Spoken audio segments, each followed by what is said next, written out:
ভাই MI versus RCB ম্যাচে এটা কি ম্যাচ হলো?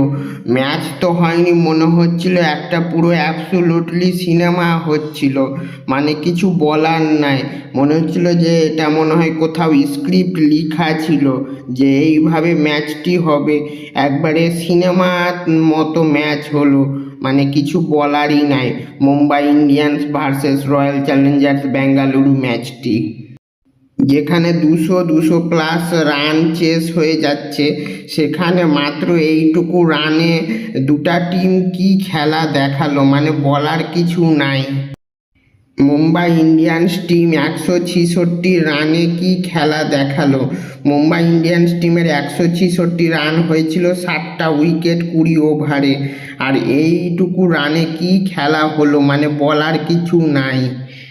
প্রথমে মনে হয়েছিল যে আরসিবি এইটুকু রান খুব সহজেই চেস করে নিবে, কিন্তু যখন তারা খেলতে নামলো, বিরাট কোহলি এসেই একবারে ডাক মেরে আউট।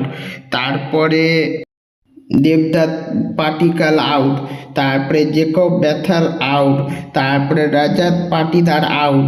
যখনই ওই 3-4টা উইকেট পড়ে গেল, আমি ভাবলাম যে তারা মনে হয় আর জিততে পারবে না।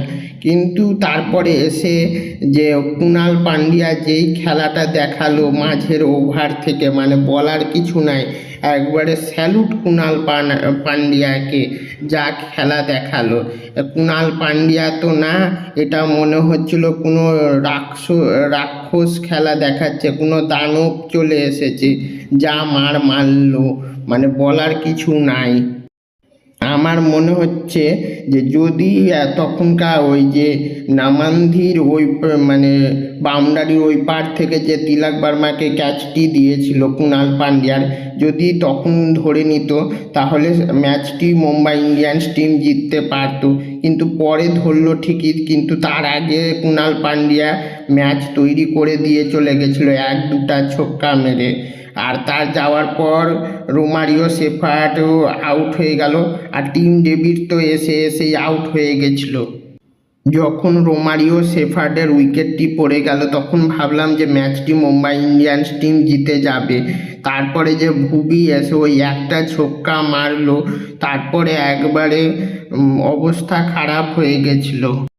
তারপরে লাগতো 2 বলে 3 রান। প্রথমে একটা বল মেরে 1 রান নিয়ে নেয়। তারপরে তারপরে যে আরেকটা বল ছিল, লাস্টের বলটা, সেটা মেরে একবারে তাড়াতাড়ি 2 রান নিয়ে নেয়। দুটা বলার, ব্যাটারও না, দুটা